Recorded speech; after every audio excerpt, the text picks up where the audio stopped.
The unity between Navarrian and Aretian riders crumbled within hours of the battle's end, but the only path for an alliance that can save Poramish civilians requires us to be here, at least for now, not to mention Xaden insists we stay.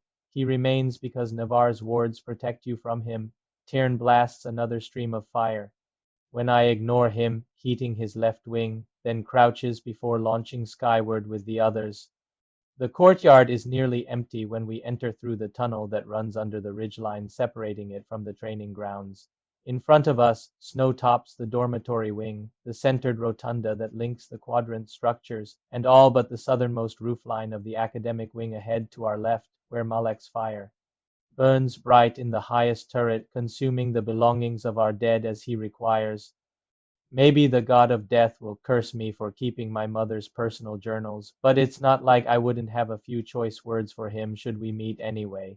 Report or a Binehaven orders from the days at our left, where she stands with you Unfaber, the stocky, sour-faced wing leader of what little remains of Navarre's fourth wing. Oh good, you all made it back. Ewan's voice drips with sarcasm as he folds his arms, snow falling on his broad shoulders. We were so worried. Prick was barely a squad leader in Claw when we left, Rydok mutters.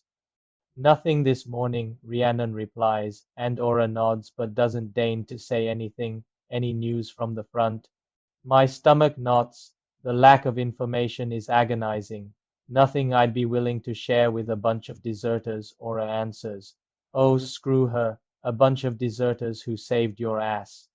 Quinn offers a middle finger as we continue past, our boots crunching on the snow-covered gravel. Navarrian riders, Aretian riders. We can't function like this, she says to the group quietly.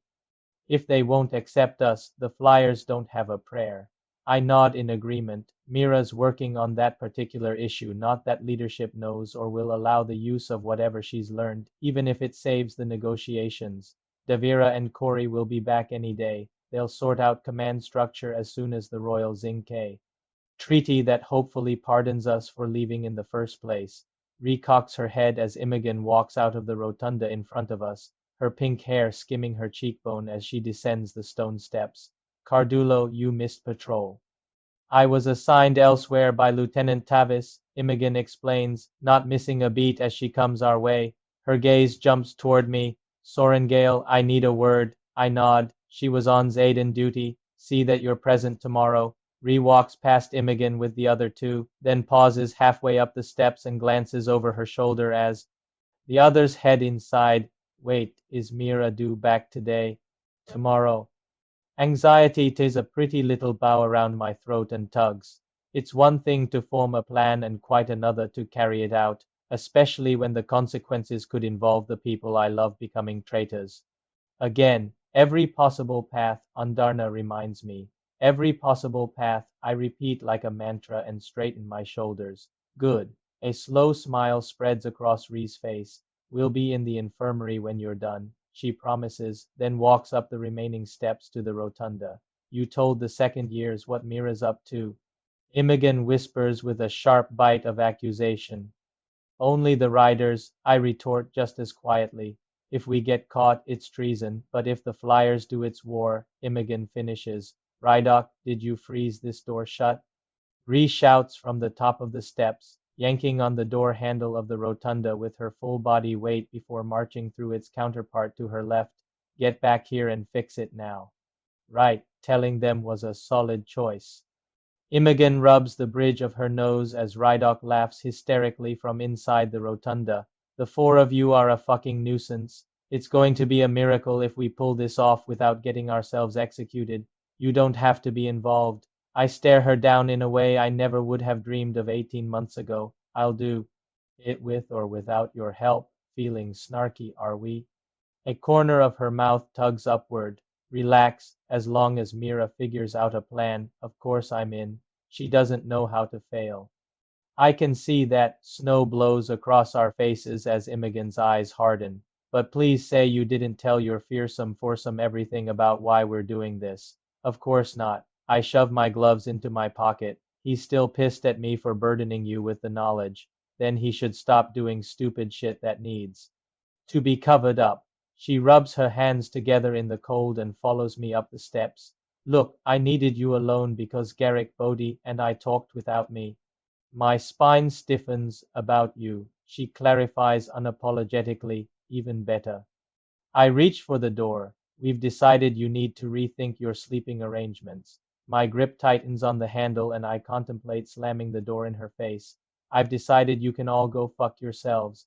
I'm not running from him. Even in the moments he's lost control, he's never hurt me. He never will. That's what I told them you'd say, but don't be surprised if they keep asking. Good to know you're still predictable even if Rierson isn't. How was he this morning? He trushes over my face as we walk into the empty rotunda, and I push back my hood.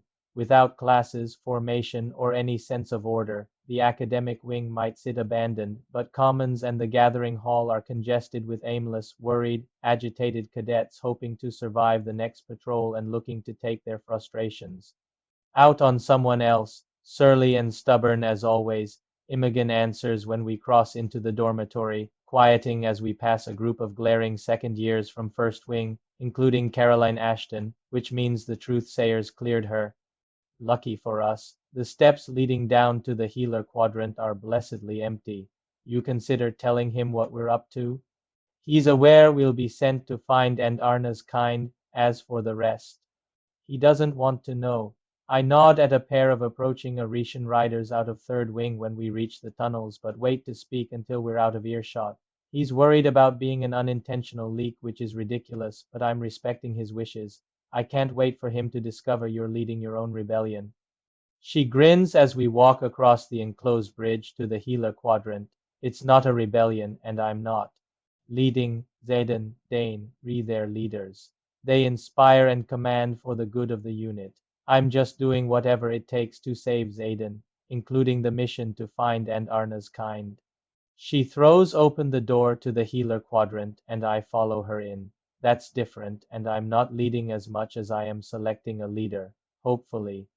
I glance down the cluttered tunnel, past the quietly sleeping patients dressed mostly in infantry blue, and spot a group of hooded scribes moving among them, no doubt still working to get accurate accounts of the battle. Sounds the same, but it's not, right? The word drips with sarcasm. Well, message delivered, so I'm done with this conversation. Let me know when Mira gets back. She walks off toward main campus. Give Sawyer my best, and good luck this afternoon. Thanks, I call after her, then turn toward the infirmary. The sense of herbs and metal hit my lungs as I enter through the double doors. I wave at Traeger on my right, who's among the healing trained flyers doing their best to help where they can. He nods back from a patient's bedside, then reaches for a needle and thread. I continue quickly to the nearest corner, moving from the healers' paths as they scurry in and out of the curtain-lined bays where rows of the injured rest. Rydok's laugh sounds from the last bay as I approach. The pale blue curtains are tied back, revealing a pile of discarded winter flight jackets in the corner and every other second year. In our squad crammed around Sawyer's bed. Stop exaggerating, Rhiannon says from the wooden chair near Sawyer's head, shaking her finger at Rydok, who's sitting on the bed, right where our squad mate's lower leg used to be. I simply told them that it was our squad's table and they needed to take their cowardly asses back to the first wing section where they belonged. Rydok finishes for her with another laugh. You didn't really say that. A corner of Sawyer's mouth works upward, but it's far from a true smile. She did.